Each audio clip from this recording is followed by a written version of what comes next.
Alors, dans la vidéo précédente, nous avions vu des paragraphes en HTML. On a essayé donc par la suite de définir ce que c'est qu'un paragraphe. On a donc implémenté, donc c'est-à-dire on a écrit, on a inséré du paragraphe dans notre fichier ou bien dans notre document HTML. Maintenant, ce que je vous propose, c'est de continuer notre lancée dans notre formation HTML. Let's go! Ok, maintenant, nous on va voir des titres. On va voir des titres. Je vais vous expliquer d'abord ce que c'est qu'un titre, mais vous connaissez très bien ce que c'est qu'un titre.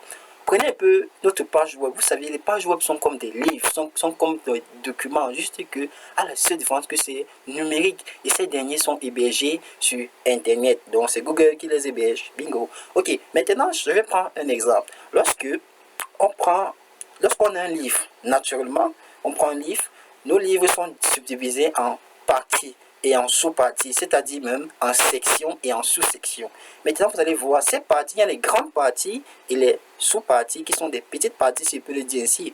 Donc, ces parties-là, ces grandes parties représentent des titres. Et vous verrez, généralement, ils sont écrits en gros caractères, ils sont en gras. Donc, c'est-à-dire, ils sont un peu plus gros et lisibles. Ok, maintenant on a aussi les sous-parties qui sont pareilles. Juste que les sous-parties, la taille est réduite parce que les titres ont de très grosses tailles, naturellement. Maintenant, on a les sous-parties. Les sous-parties là, c'est toujours des titres, mais leur taille diminue, mais ils sont toujours naturellement en gras. Ok, c'est la même chose qu'on va faire ici en HTML. C'est la même chose qu'on va implémenter. Concernant notre programmation en HTML, HTML possède 6 niveaux de titres. C'est-à-dire, on a le H1, on a le H2 jusqu'au H6. Maintenant, au fur et à mesure, ces niveaux-là deviennent, leur taille rétrécisse, leur taille diminue. Pourquoi pas se lancer dans la pratique? Parce que trop parler, c'est maladie. Allez, on fonce les amis. Bon, ok, nous sommes sur notre éditeur de code. Donc, si vous êtes nouveau sur la chaîne et que vous êtes surpris de voir où nous en sommes, je vous prie d'y aller consulter la playlist. Vous allez comprendre vous allez comprendre pourquoi nous sommes arrivés jusqu'ici. Ok, donc sans toutefois perdre le temps, parce que trop parler c'est maladie, nous on aime l'échauffement, nous on aime bouger, on aime quand c'est pratique, parce que le développement parle de pratique. Pourquoi pas foncer les amis? Bingo, allez on se lance. Donc on va d'abord commencer avec le titre, mais je crois qu'il est préférable de mettre le titre au-dessus de nos paragraphes, parce que je trouve que c'est un peu comme si on avait une section qu'on devait présenter, décrire le contenu. Bref, on va supposer que comme les paragraphes décrivent les contenus, je sais pas, d'un document ou bien d'une image qui est dans un document, on va donc mettre nos titres ici en haut. On va d'abord commencer par le titre H1. C'est le titre le plus gros, si je peux le dire, qui est gros, franchement gros. Et vous saviez, nous on utilise comme éditeur Visual Studio Code.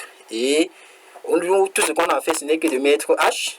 Et automatiquement, lui, il va nous proposer par l'autocomplétion de Visual Studio Code, il va nous proposer par la suite facilement, mais ils nous disent que voici le niveau 1, niveau 2, niveau 3, niveau 4, niveau 5 et niveau 6.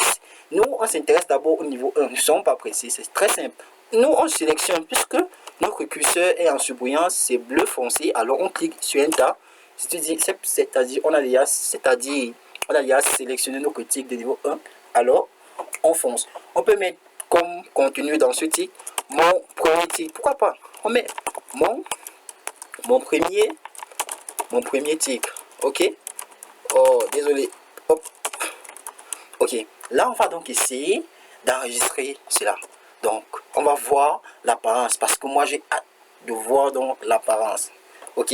On enregistre CTRL S. Nous, on fonce maintenant dans notre navigateur pour essayer d'aller voir le rendu parce que nous, on a hâte d'y voir ce qui va donner. Ok, let's go. On ouvre. On connaît très bien le dossier, le répertoire de notre travail, ou bien le dossier. On sait que notre travail est dans le répertoire tuto.html que j'ai enregistré dans mon bureau. Peu importe où vous avez enregistré, hein, ça ne gêne pas. Donc, on va double-cliquer là-dessus. Vite. Et puis, on va essayer, donc, nous, on travaille avec Chrome. Donc, on va suivre les règles parce qu'à la base, c'était Chrome qu'on a choisi. Pourquoi pas? Malgré que mon navigateur, c'est pas défaut Firefox. Ok, je vais lancer avec Chrome. Ok, on va voir le rendu. D'accord.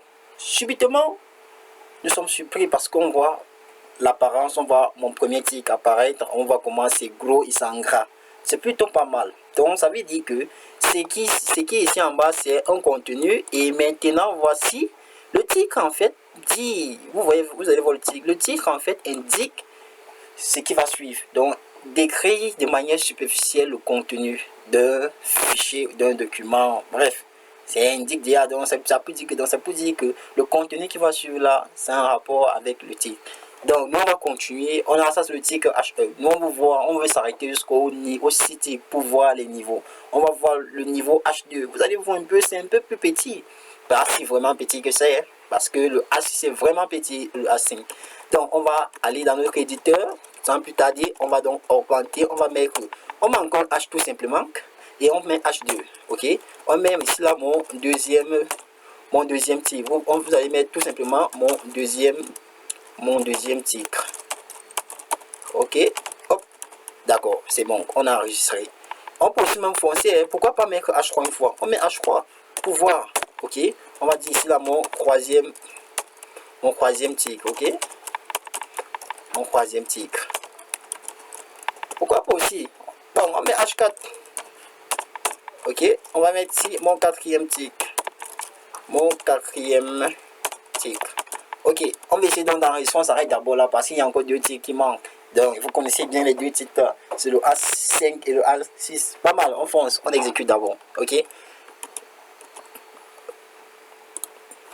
Waouh, là nous sommes stupéfaits parce qu'on voit comment les titres sont classés en fonction de leur niveau. On a le premier niveau qui est le titre H1, que voici, que vous connaissez très bien. Ça c'est le H1, ça c'est le plus gros.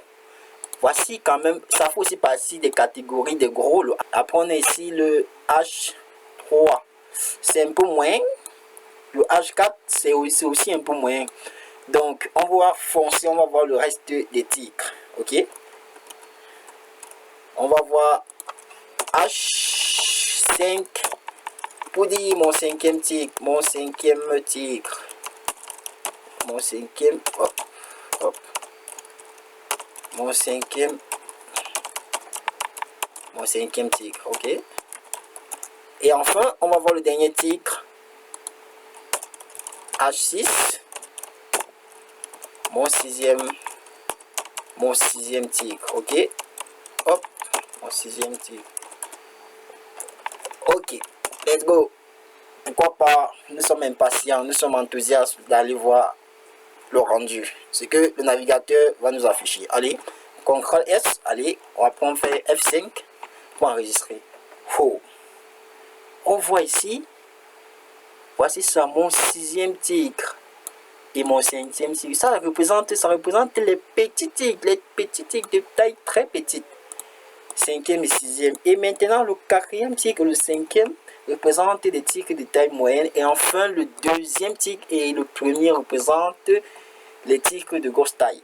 Donc, maintenant, vous allez voir, généralement, les titres qu'on va utiliser, les plus utilisés que vous voyez souvent, pour définir peut-être des sections de pages, des sections de contenu sur le titre H1, et aussi le titre H2 et le titre H3.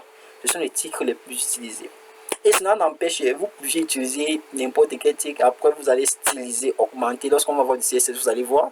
Ne vous inquiétez pas. Vous allez voir comment on va pouvoir grossir la taille, tout ça. Bref, maintenant, nous avions vu les titres. Et dans la vidéo suivante, nous allons voir les liens. Vous saviez, je ne veux pas vous mentir, c'est très beau de créer une page web. Mais si demain notre client il veut un site web, il ne veut pas une page web, comment on va faire? Parce qu'il veut un site web. Un site web est un ensemble de plusieurs pages web qui sont liées par des liens hypertextes. Donc on va parler donc des liens. Je commence à vous donner l'indication, c'est la balise A. Donc, dans la prochaine vidéo, on va voir les liens. Comment quitter d'une page à une autre. On va parler de l'attribut SRC. Bref, trop parler c'est maladie. Sur ce, j'espère que vous avez aimé cette vidéo. Si c'est le cas, n'oubliez pas de liker, de pousser un pouce bleu, de partager et de commenter, de nous envoyer des informations s'il faut travailler sur tel. Si vous n'avez pas compris telle partie, nous sommes là pour vous répondre aux commentaires. Sur ce, merci d'avoir visionné la vidéo. Et surtout, il faut vous abonner.